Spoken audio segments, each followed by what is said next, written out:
ओम नमः शिवाय। जय श्री कृष्णा। बोलो जिमुत वाहन भगवान की जय। मेरी प्यारी माताओं और बहनों को सर्वप्रथम जीवित पुत्रिका व्रत की अत्यंत हार्दिक शुभकामनाएं। आशा करती हूँ आप सभी का यह व्रत बहुत ही अच्छी प्रकार से संपूर्ण हुआ होगा। मित्रों, आज की वीडियो में हम सुनेंगे जीवित पुत्रिका व्रत की पारण की कथा। इस कथा को जीवित्या व्रत के पारण के पहले जरूर सुने और जितनी भी माताओं और बहनों तक यह वीडियो पहुंचे वह दूसरी व्रती महिलाओं को भी यह कथा जरूर शेयर करें, क्योंकि इस कथा में बहुत बड़ी जानकारी छुपी हुई है उन माताओं और बहनों के लिए जो इस कठिन व्रत को रखती हैं। सबका भला हो और आप पुण्य की भागी बने। इसलिए इस कथा को सुनते ही आप यह वीडियो सभी को शेयर करें जिन्होंने जीवित पुत्रिका का यह व्रत धारण किया हो। आप सभी से यह नम्र निवेदन है। तो चलिए शुरू करते हैं जीतिया व्रत की पारण की कथा। तो एक बार प्रेम से बोलिए जिमुत वाहन भगवान की जय। एक समय की बात है, एक गांव में एक पति पत्नी रहते थे। विवाह के 3 वर्ष बाद उनके घर में एक पुत्र का जन्म हुआ। पुत्र का नाम उन्होंने बड़े प्यार से जीवंत रखा। वह बहुत ही होनहार और सुंदर बालक था। धीरे धीरे उनकी गृहस्थी बहुत ही हंसी खुशी और प्रसन्नता के साथ चल रही थी, परंतु होनी को कुछ और ही मंजूर था।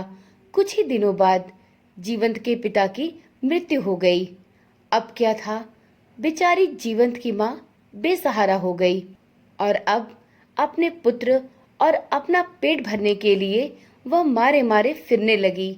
उसने घर घर अब काम करना शुरू किया और इसी प्रकार से वह अपना और अपने बालक का गुजर बसर करने लगी। जीवंत की माँ पूरे दिन सबके घर काम करके जो थोड़ा बहुत अनाज पाती उससे वह अपना और अपने बेटे का पेट पालती। एक दिन की बात है, वह अपने घर के बाहर आंगन में लकड़ियां तोड़ रही थी। तभी उसकी पड़ोस की एक सखी आई और उन्होंने कहा, जीवंत की माँ, 3 दिनों के बाद जीतिया का व्रत है, क्या तुम भी यह व्रत रखोगी? जीवंत की माँ ने कहा, जीवित पुत्रिका के व्रत के बारे में मैं तो कुछ नहीं जानती बहन, मुझे बताओ, मैं इस व्रत को जरूर रखूंगी।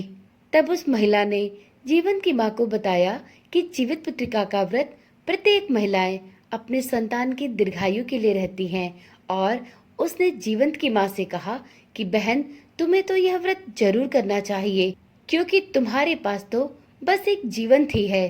तुम्हें अपने पुत्र की दीर्घायु और उसके उत्तम स्वास्थ्य की कामना के लिए इस व्रत को जरूर रखना चाहिए। तुम्हारा तो बस एक ही सहारा है। यह सब सुनकर जीवंत की माँ ने अपने मन ही मन जीवित पुत्रिका का व्रत रखने का निश्चय किया।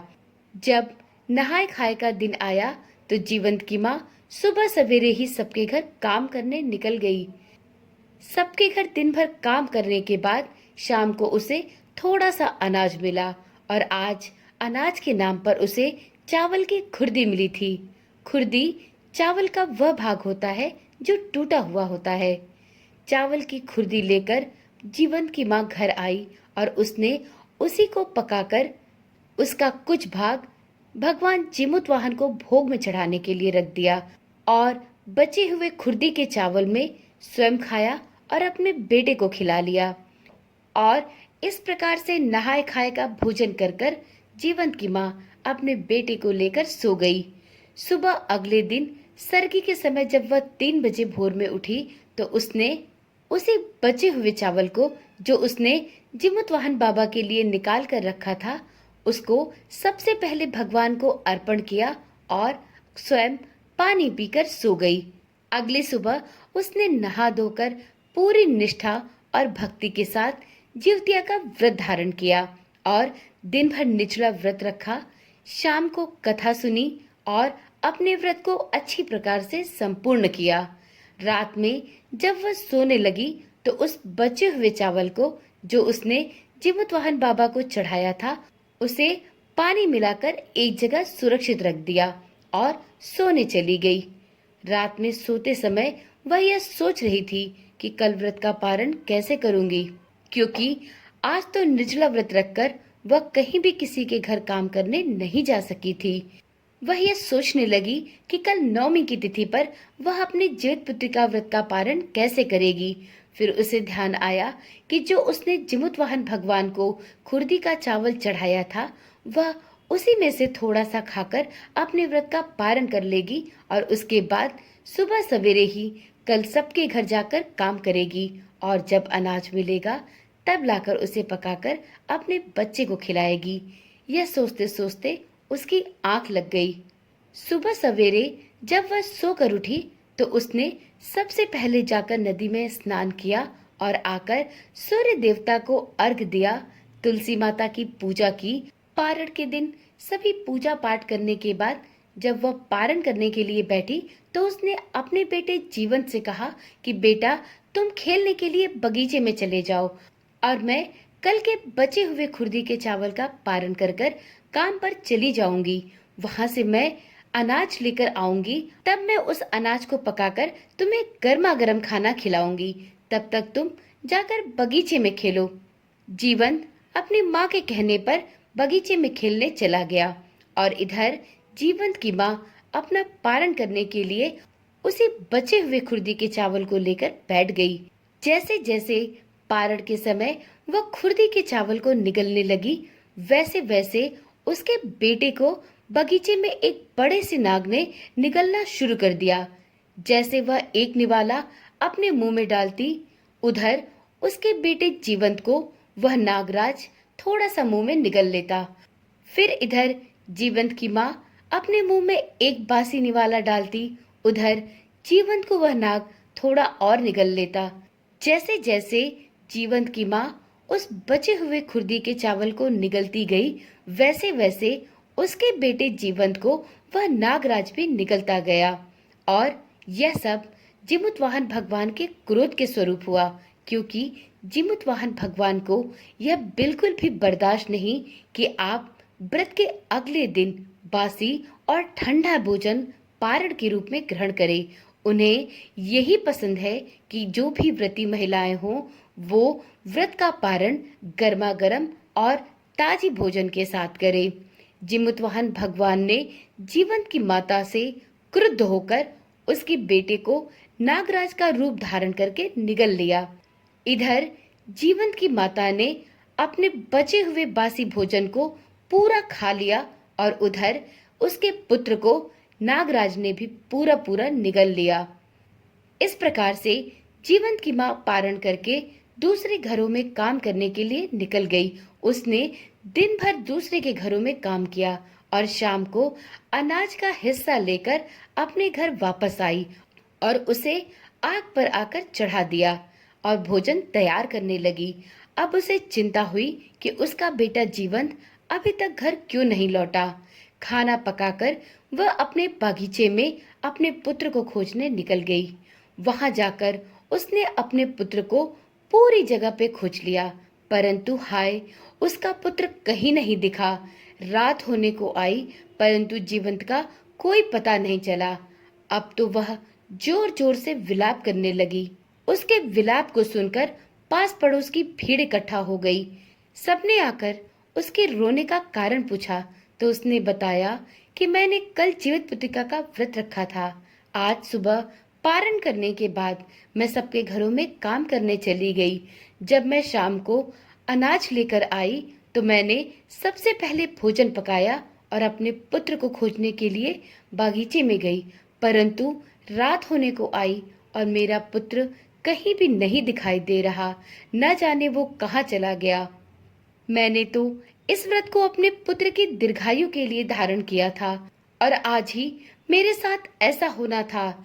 हे जिमुतवाहन भगवान, मेरे साथ ऐसा क्यों हुआ? यह कहकर वह और जोर जोर से रोने लगी। उसकी सखी ने उससे पूछा कि क्या तुमने आज पारण किया था? तो जीवंत की माँ ने कहा, हाँ सखी, मैंने आज सुबह पारण किया था। सखी ने पूछा, बहन, तुमने क्या खाकर आज सुबह पारण किया था? तो जीवंत की माँ बोली, बहन, तुमसे तो कुछ छुपा नहीं है। मेरे घर तो कुछ खाने के लिए था नहीं। हाँ, कल खुर्दी का चावल मैंने बनाया था जो मैंने सरगी में बाबा जिमुतवाहन को चढ़ाया था। उसी को मैंने ठंडे पानी में डालकर रख दिया था। आज सुबह मैंने उसी को खाकर अपना व्रत का पारण किया। सखी ने कहा, यह बहन तुमने बहुत गलत किया। कभी भी जिउतिया व्रत का पारण ठंडे और बासी भोजन से नहीं करना चाहिए। शायद तुम्हारी इसी गलती की वजह से बाबा जिमुतवाहन तुमसे क्रोधित हो गए और तुम्हें इस कष्ट को भोगना पड़ रहा है। जीवंत की माँ अब तो और जोर जोर से रोने लगी और बोली, सखी मुझे तो यह बात पता ही नहीं थी। मुझसे ऐसा अनजाने में हुआ है। अब मैं क्या करूं जिससे मुझे मेरा पुत्र वापस मिल जाए। उसकी सखी ने उससे कहा, बहन जिमुतवाहन भगवान की सच्चे दिल से प्रार्थना करो और उनसे क्षमा याचना करो और यह भी प्रार्थना करो कि अगले वर्ष जब जीवित पुत्रिका का व्रत रखोगी तो तुम सुबह पारण के समय ताजा और गरम गरम भोजन ही ग्रहण करोगी। अब जीवंत की माँ रोते रोते अपने मन में प्रण करने लगी कि हे जिमुतवाहन भगवान, अगली बार मुझसे यह गलती नहीं होगी। ऐसा कहकर उसने वर्ष भर जीवित पुत्रिका व्रत का इंतजार किया। जब अगले वर्ष जीवित पुत्रिका का व्रत आया तो उसने नियम पूर्वक नहाए खाए जीवित पुत्रिका व्रत और पारण के नियमों का विधि विधान से पालन किया और पारण के दिन सुबह सुबह ताजा और गर्म भोजन ही पारण के रूप में ग्रहण किया। पारण के दिन उसके गरम गरम और ताजा भोजन ग्रहण करने से भगवान जिमुतवाहन उससे प्रसन्न थे। जैसे जैसे जीवंत की माँ चावल को खाती जाती है, माड़ को फूक फूक कर पीती है, वैसे वैसे नागराज उसके बेटे जीवंत को उगलते जाते हैं। इधर वह फूक फूक कर माड़ पीती जाती है, उधर नागराज उसके बेटे को उगलते जाते हैं। जैसे वह अपने पारण के संपूर्ण भोजन को समाप्त करती है, वैसे उसके बेटे को नागराज पूरा उगल देते हैं। और इस बार जीवंत की माँ द्वारा पारण में ताजा और गरम गरम भोजन खाने की वजह से भगवान जिमुतवाहन उससे बहुत प्रसन्न होते हैं और स्वयं ही नागराज से जीवंत को अपने साथ लेकर उसके घर प्रकट हो जाते हैं और जीवंत की माँ को उसके बेटे को सौंपते हुए कहते हैं, ये लो माई, ये रहा तुम्हारा बेटा। अपने बेटे को 1 वर्ष के बाद पाकर जीवंत की माँ तो धन्य हो जाती है और भगवान जिमुतवाहन के पैरों में गिरकर रोने लगती है और उनसे क्षमा याचना करती है और कहती है कि हे जिमुतवाहन भगवान, आपकी कृपा से मेरा पुत्र मुझे वापस मिला है। आगे से मैं ऐसी गलती कभी नहीं करूंगी। पारण के समय सदैव ताजा और गर्म भोजन ही ग्रहण करूंगी। इस गलती के लिए मुझे आप क्षमा करना। जिमुतवाहन भगवान जीवंत की माँ और उसके पुत्र को आशीर्वाद देकर अंतर ध्यान हो जाते हैं। तो इस प्रकार से इस कहानी के द्वारा यह पता चलता है कि जीवित पुत्रिका व्रत में पारण के दिन कभी भी ठंडा और बासी भोजन नहीं ग्रहण करना चाहिए। यदि आप जीवित पुत्रिका का व्रत रखते हैं तो आप पारण के दिन सदैव गरम और ताजा भोजन ही ग्रहण करें।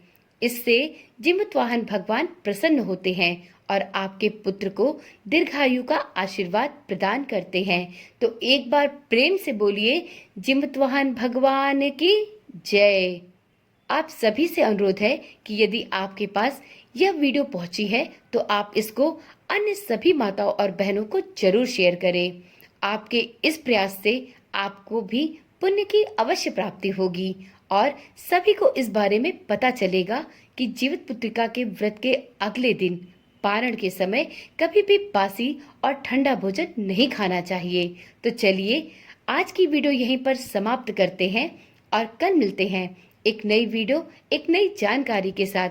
यदि आप चैनल पर पहली बार आई हैं तो चैनल को अवश्य ही सब्सक्राइब करें और साथ में नोटिफिकेशन बेल को ऑन करना भी ना भूलें, जिससे इस चैनल पर डाली जाने वाली सभी वीडियोस की सूचना आपके पास सबसे पहले पहुंचे। ओम नमः शिवाय। जय श्री कृष्णा। राधे राधे।